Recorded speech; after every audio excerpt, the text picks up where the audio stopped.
Well, hello YouTube, it's me, Fortmaster, and welcome back to another Game Theory reaction. This is the detail everyone missed from Kindergarten 3, which... I'm gonna be completely honest here, I didn't even know they had made a Kindergarten 3 yet. Actually thinking about it some more, I'd forgotten they'd even made a Kindergarten 2. I only actually remember the first one that well. Though I do remember the video that Game Theory did when they were trying to figure out how big of a pile of chicken nuggets you'd have to survive the fall into the pit. Was that the first game or the second game? I honestly never really played Kindergarten. You know, honestly, seemingly every time a game comes out, I've never had the money to buy it, so it doesn't really matter. I know weird stuff usually goes on in these games. Apparently, this universe's Kindergarten is just horrific. That and also recently, I've seen a lot of fan art of one of the teachers, so you know it's got that going as well. But yeah, wait, I guess they would have played Kindergarten 3. Let me check. How long ago was this? A month ago, really? Wow. Okay. Yeah. I guess the YouTube algorithm just kind of skipped over me there. I did not see that at all. Guess I'll have to have some. I guess I have some things to watch in my free time then. But yeah. So I mean, I have absolutely no idea what happens in the game. So this is definitely going to be fun for me. But yeah, we should probably get this thing started. So yeah, of course, as always, original video is linked in the description if you haven't seen it yet for some reason. Corner video will lead to my Let's Play of the day. And if you like this video or any other video that I make, I'd very much appreciate it if you gave the video a like and subscribe to my channel, because almost 3/4 of the people that watch my videos aren't subscribed, and I'd very much like that to change because my main goal for this year is hopefully 10,000 subscribers. Yeah, but with all that out of the way, let's get this thing started then, shall we?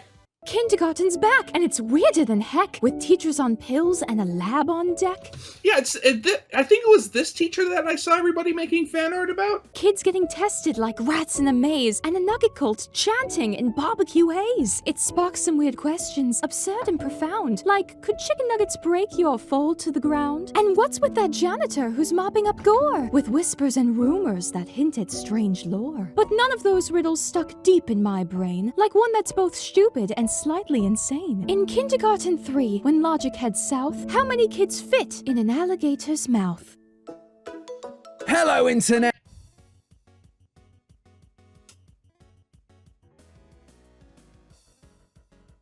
Okay. So they said alligator, right? So, I mean, I know alligators, well, and crocodiles, they only grow so big, even if, you know, you get them to, like, good circumstances. How many kids? Like, I would have to think... Like, as long as it's not swallowing them, maybe like 2, 3 if you have a really big alligator. Welcome to Game Theory, the show that knows an apple a day will keep the smoking, definitely a real nurse, away. Just like we've been kept away from our favorite murderous kindergarten game for far too long. No, not you. I'm talking about the pixelated comedy gold with gratuitous violence that is Kindergarten 3. In fact, it's been so long you could have had your own kid and had them finish kindergarten while waiting for this sequel. But despite the tardiness, Kindergarten is still top of the class. We still play as an unnamed protagonist whose goal is to survive yet another death-filled day at kindergarten. Wait, so each of these games has only ever been a day? Really? I'm gonna have to look back. I don't remember that being a thing. Reliving the same day over and over again until we start to piece together the ever-expanding mystery happening underneath these schools. But the magic of kindergarten has never been about the story, it's about the characters. And many of our favorite staff and students are back once again for Kindergarten 3. Like Monty, the genius entrepreneur who, due to a series of accidents, now has robotic legs. Maybe that's where the mimic got them from. Or there's the janitor who has a fondness for stabbing children, mostly Monty. And of course, who could forget dear Nugget, who now adds eating radioactive goo to his list of obsessions. Nugget requires more goo. Well, this baby daddy has the goo. Ash, please. This is a kindergarten full of monsters and murder. Anyway, with... I swear, Ash, you... Sometimes, just no filter. Just no filter. Why? thinking about it, that's a very bad trait to have when you're running a channel whose main thing is being live. Kindergarten 3 taking place in yet another good-for-nothing kindergarten, we are also treated to a bunch of new, colourful characters. There's Miss Lovelet, the theatre teacher who insists her students fully embrace their roles, death and all. There's Emmy with her bloodthirsty vegetable patch, and there's Davy, the son of the missing principal. But it's fine, he doesn't seem all that bothered about it because he's become infatuated with Linda, the humongous alligator just chilling uncaged in front of the kindergarten. But when I was playing through the game on my own, I also found that I was drawn to Linda, just for totally different reasons. Not because she was in the war with the janitor, although that's definitely strange, it's because of this moment right here. Don't worry, the kid's fine. It turns out Linda doubles as a mode of transportation between the schoolyard and the secret lab hidden underneath the school. Immediately, my theorist brain wondered, how do they fit in there? And okay, now I gotta double check my guess here. 1,000 pounds and 15 feet long. Okay, yeah, that's a big creature. I could very much how did they have an actual picture of it? But yeah, I could very much imagine something that big being able to fit at least one small kindergarten child in their mouth. And then the game literally asked the very same question. It's like they're taunting me personally, begging me to get to the bottom of this ridiculous premise. Well, like Nugget with a basket of delicious chickeny goodness, I too can gobble down dumb math like there's no tomorrow. Literally. So join me, theorists, as we crawl into the belly, or at least the mouth, of the beast with nothing but a prayer and a tape measure. And that is actually a pretty good place to start. Where is lovely Linda actually storing these kids? In the game, it appears as though we just jump into her mouth, it closes, and that's it. Initially, I wondered if maybe they could be making their way into her stomach, you know, just for the sake of room, only to essentially get thrown back up on the other side. But when I looked into it, there were a few interesting factoids that changed my mind. One, alligators have this flap at the back of their mouths, known as the palatal valve, that sort of acts like a fleshy barrier. It's there to make sure that gators don't accidentally swallow water while they're hunting underwater. And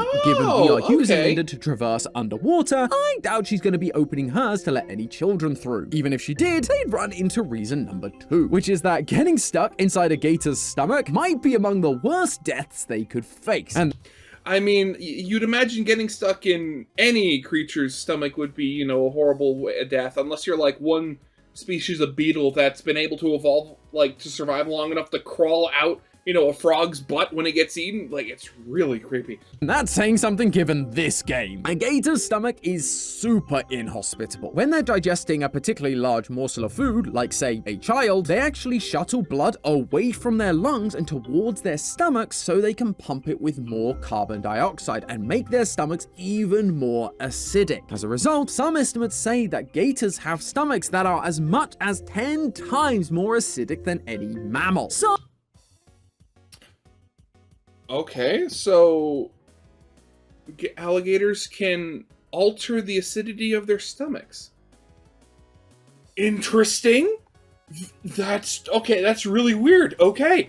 oh yeah, these kids ain't surviving that, which means we're gonna stick to them staying firmly inside Linda's big old mouth. But before we can measure that mouth, we first need to figure out the size of our would-be crocodile hunter. Sorry, alligator. Now, while most of the children in kindergarten appear to be around the same size, that doesn't tell us exactly how big they are. I mean, their school is leaking radioactive goo. For all we know, they could be mutant children. Normally, this is where I would bust out the pixel measurements and look around the school to find something with a standardized set of measurements that we could use. You know, something like the height of a door or the spacing of bricks, something we know has a fixed measurement.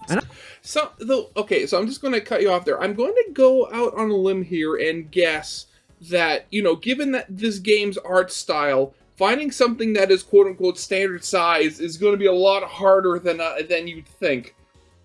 Which I'd already imagine would be very hard. And actually, the school has a bunch of those things available to us. The only problem is, how do I put this? The scaling in the school makes no sense. School doors can vary in size, but the widest standardized door is 6 foot 8 inches tall and 4 foot wide. But if the doors in this game aren't meant to be that same height, they would be 5 foot 3 inches wide. And if you kept their width more standard, it would make the doors only 5 foot 1 inches tall, which is too short for most adults to walk through. But then we have air vents that are usually 2 feet by 1.5 feet, but here they're nearly the size of Miss Applegate's massive, brain. Heck, if you compare our protagonist to a roll of toilet paper, which at most is going to be about 5 inches tall, he's only like 2 rolls of toilet paper tall. Of course, this shouldn't be too surprising. I mean, you could say, given all the weirdness of the school, who's to say that, the only children they accept to teach are, like, literal, like, dwarves, like little people?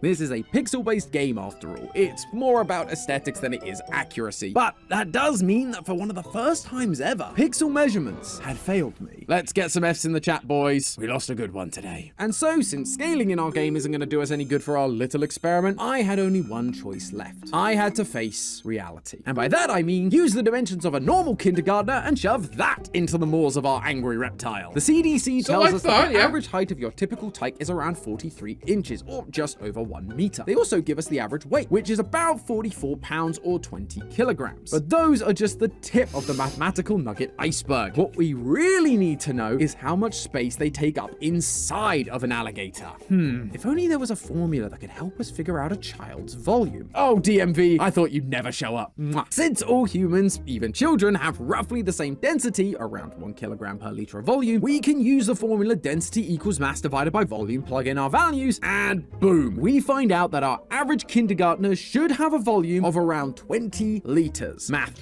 So I'm going to imagine that if you want to fit in the alligator's mouth, you're going to have to kind of like try to curl yourself up into a ball or something. So easy, even a kindergartner could do it. Okay, maybe like a super smart kindergartner. Now, this does bring up the slightly obvious point that children are not liquids. They're notoriously hard to stuff into small spaces, animatronic suits notwithstanding. But for the simplicity of math, we're going to assume that our child can be contorted in whatever way is necessary to make sure it fits inside Linda's mouth. I mean, when Lily describes how they fit, she does say it's very uncomfortable. Plus, with how ridiculous this thing gets, it's really not gonna matter that much. Trust me. So, yeah, again, knowing this universe, having children contorted into very tight and very odd shapes to fit inside an alligator's mouth seems to be the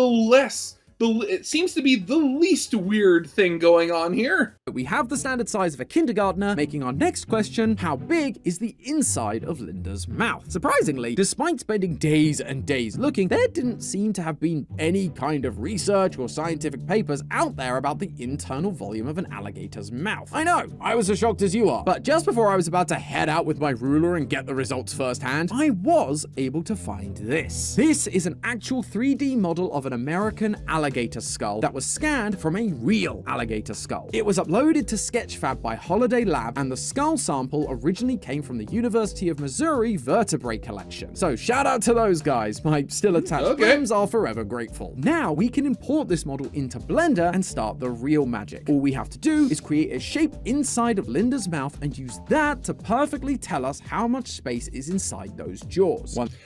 Okay, I mean, there is a little bit of an issue there, because you have to deal with, I mean, obviously the bones are a very limiting factor, but then there's also, the flesh that is attached to those bones. But then at the same time, you see, like, the bottom jaw is completely soft and all, like, I would assume all muscle in, an alligator. So there may be some soft giving there, but I wouldn't imagine it would be something like, I doubt you'd be, able to, like, compare to something like a pelican or something like that. But hopefully that would, do something? Once that's done, we can then use Blender's scaling tool to resize our Linda to be the size of a typical female gator, which is 8.2 feet to 2.6 meters long. So, can Linda's mouth fit our little 20-liter guy? Heck no! And it's not as even I would close. imagine, okay. At this scale, Linda only has an internal mouth volume of 1.6 liters, around 12.5 times too small to safely carry our boy. At first, that volume might sound a bit small. I mean, gators have been known to attack and kill small children before, including those in today's age bracket. But Yeah, but the main problem is, they generally don't hold them in their mouth. They generally, rip them to pieces and swallow the pieces.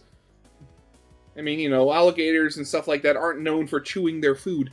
As this video sort of demonstrates, gators tend to funnel their food down their throats as they swallow. They don't hold the entire snack in their relatively small mouths. But don't think that means we're done, loyal theorists. If an average alligator would be too small to comfortably fit our protagonist in its chompers, how big would Linda have to be to make our trip possible? Well, I'd imagine at least 12 times larger, which I believe that would mean that Linda would be the largest, alligator in the history of all the world.